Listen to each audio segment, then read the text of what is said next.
Hello दोस्तों, आज के हम इस वीडियो में सीखने वाले हैं घनाभ का पृष्ठीय क्षेत्रफल और आयतन कैसे ज्ञात किया जाता है इसके बारे में। तो वीडियो को लास्ट तक जरूर देखें। अगर हमारे यूट्यूब चैनल पर नए होंगे तो हमारे यूट्यूब चैनल को सब्सक्राइब करें और इस वीडियो को ज़्यादा से ज़्यादा दोस्तों तक शेयर करें। फ्रेंड, हम लोग इस वीडियो में इस प्रश्न के माध्यम से घनाभ का पृष्ठीय क्षेत्रफल और आयतन ज्ञात करेंगे। तो सबसे पहले हम लोग समझ लेते हैं घनाभ किसे कहते हैं, घनाभ का फार्मूला क्या होता है पृष्ठीय क्षेत्रफल और आयतन का, उसके बाद इस प्रश्न को हल करेंगे। तो देखिए, ये है घनाभ का परिभाषा। ये जो है 6 आयताकार समतल पृष्ठों से मिलकर बने बंद ठोस आकृति को घनाभ कहते हैं। घनाभ कहते हैं, इसी को याद रखिएगा। 6 आयताकार समतल पृष्ठों से मिलकर बने बंद ठोस आकृति को घनाभ कहते हैं। जिस प्रकार इसको ये आकृति है घनाभ का, इसी से समझ लेते हैं।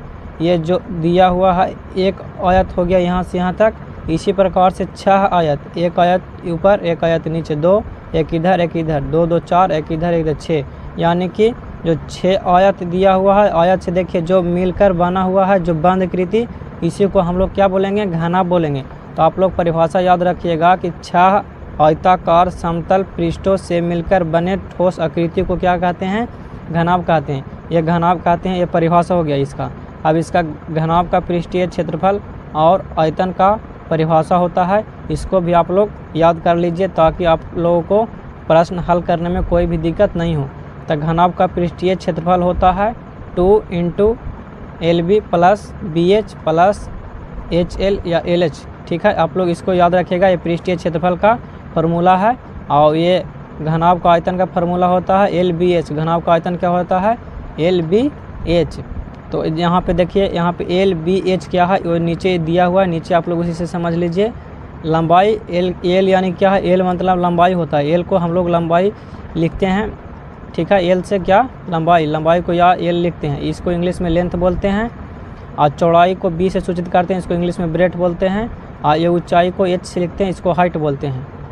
ठीक है, तो लंबाई हो गया L, चौड़ाई हो गया B और ऊंचाई हो गया H। तो घनाभ का पृष्ठीय क्षेत्रफल हो गया 2 × LB + BH + HL, जहाँ पे L क्या है, लंबाई है, B क्या है, चौड़ाई है, और H यहाँ पे क्या है, ऊंचाई है। तो यही पृष्ठीय क्षेत्रफल और ये आयतन का फार्मूला है, इसी से हम लोग प्रश्न हल करेंगे। तो आशा करते हैं आप लोग समझ गए होंगे घनाभ किसे कहते हैं, घनाभ का पृष्ठीय क्षेत्रफल और आयतन का फार्मूला क्या होता है, इसी से हम लोग ज्ञात करते हैं। तो चलते हैं, अब प्रश्न को हल करते हैं। तो देखिए फ्रेंड, ये प्रश्न है 6 मीटर लंबे, 5 मीटर चौड़े और 4 मीटर ऊंचे घनाभ का पृष्ठीय क्षेत्रफल और आयतन ज्ञात कीजिए। ठीक है, तो ये सबसे पहले आप लोगों को एक छोटा सा फिगर बना लेना है घनाभ का इस प्रकार से, और ये लंबाई लिख देना है, कितना दिया हुआ है 6 मीटर, ये चौड़ाई 5 मीटर और ऊंचाई 4 मीटर दिया हुआ है। जो दिया हुआ रहता है उसको सबसे पहले लिख लेते हैं। तो यहाँ पे लिखिएगा दिया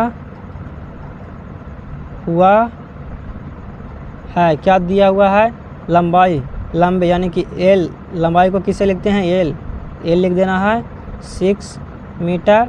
उसके बाद 5 मीटर चौड़ाई को क्या लिखते हैं, B लिखते हैं। तो B कितना दिया हुआ है 5 मीटर। और उसके बाद H, ऊंचाई 4 मीटर, ऊंचाई कितना दिया हुआ है 4 मीटर। इतना आप लोगों को लिख लेना है। इतना लिखने के बाद क्या करना है, घनाभ का पृष्ठीय क्षेत्रफल ज्ञात करने कह रहा है, तो घनाभ का पृष्ठीय क्षेत्रफल ज्ञात करेंगे और सबसे पहले क्या करेंगे, उसका फार्मूला लिख लेंगे। तो लिखेंगे यहाँ पे घनाभ का पृष्ठीय क्षेत्रफल इक्वल टू क्या होता है, अभी हम लोग फार्मूला जाने यहाँ पे 2 × LB + BH + LH। इसको लिख लेना है 2 × LB + BH + HL, इसको लिख लेना है। और जहाँ जहाँ पे आप लोगों को LBH दिख रहा होगा वहाँ पे ये मान पुट कर देना है। 2 हो गया, L कितना है 6 मीटर, और यहाँ पे कुछ भी नहीं है तो मल्टीप्लाई है। और देखिए B कितना दिया हुआ है 5 प्लस B यहाँ पे कितना हो गया 5, मल्टीप्लाई कर देना है 4 प्लस H कितना दिया हुआ है 4, और लंबाई कितना दिया हुआ है यानी कि L 6 दिया हुआ है। इसको इस प्रकार से लिख लेना है और सबसे पहले क्या करना है, ब्रैकेट वाला को हल कर लेना है। ठीक है, तो ये 2 को इसी प्रकार से छोड़ देना है।